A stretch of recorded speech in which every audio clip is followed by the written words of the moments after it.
racially diverse. I want to turn to Jennifer Mascott. She's a former law clerk for Clarence Thomas and Brett Kavanaugh, so certainly knows the inner workings.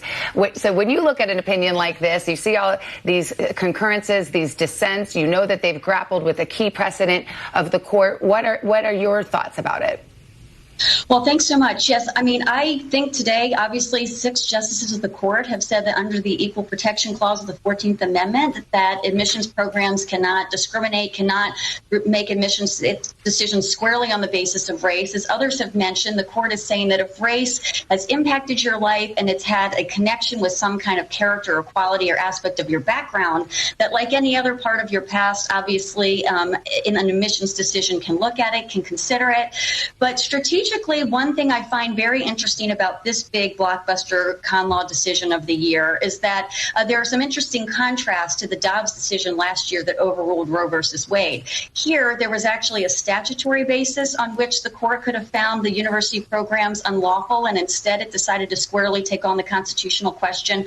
Also, in contrast to the Dobbs decision, obviously, as we know, written by Justice Alito, here the Chief Justice is writing, Harvard and UNC decisions are decided together, so the court did not decide to make narrow distinctions based on differences in those two programs, but just say that in general, this overbroad categorical approach is inconsistent with the Equal Protection Clause. But in an interesting way, they do not here overrule past precedent in contrast to Dobbs. Maybe that's why the Chief Justice here joined and wrote the majority opinion here, with has 6 justices joining it in full, because the court is saying even under its past precedent, under the strict scrutiny standard, which is the toughest standard on which to find something unconstitutional, the programs here do not measure up. Do you look at this and you, again, know the, for lack of a better phrase, the politics of the court and the way that some of the wrangling goes on behind closed doors about opinions, who's going to write the opinion, what the justices are willing to sign on to?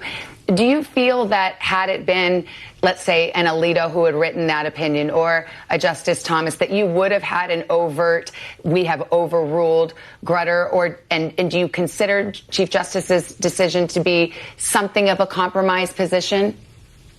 Well, it's hard to tell, as you say, obviously, because you don't know the inner workings entirely. It certainly seems as though 5 justices of the court last year in Dobbs found explicitly overruling Roe and Casey past precedent to be important enough that they were willing to move ahead and have that decision. And whatever the Chief Justice thought in contrast with maintaining consistency with past precedent was not enough to peel away votes and take the majority reasoning in that case. In contrast here, I think probably the justices, I would imagine, thought that this opinion was strong and clear enough and strong enough on the broad brushstrokes of affirmative action and saying race can't categorically be considered just as its own independent factor, that everybody felt this was something they could join. It's interesting, Justice Thomas, though, here does write separately, as he often does, to explain how this decision's not just consistent or not with precedent, but it's consistent with the original understanding of the 14th Amendment,